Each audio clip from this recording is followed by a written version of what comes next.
পয়লা September থেকে বাতিল হচ্ছে বাংলা কিউআর এর মার্চেন্ট চার্জ, বরং ২,০০০ টাকা পর্যন্ত লেনদেনে যুক্ত হবে প্রণোদনা। রাজধানীর একটি হোটেলে এক আলোচনা সভায় এই কথা জানান বাংলাদেশ ব্যাংকের ডেপুটি গভর্নর ডক্টর কবির আহমেদ।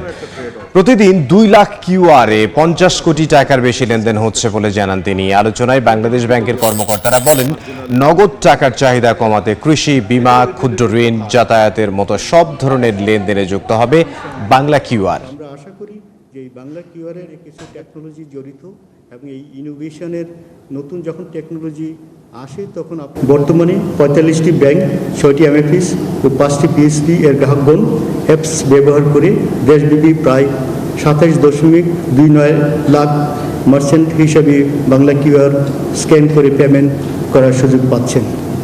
পয়লা অক্টোবর ২০২৬ থেকে আইআরএফ চার্জ শূন্য নির্ধারণ এবং পার্সোনাল রিটেইল অ্যাকাউন্টের মাধ্যমে ২,০০০ টাকা পর্যন্ত প্রতিটি সফল বাংলা কিউআর লেনদেনে মাসিক প্রণোদনা প্রদান করা হবে। আমাদের লক্ষ্য কেবল বাংলা কিউআর স্থাপন নয়, বরং এর সক্রিয় ও নিয়মিত ব্যবহার নিশ্চিত করা।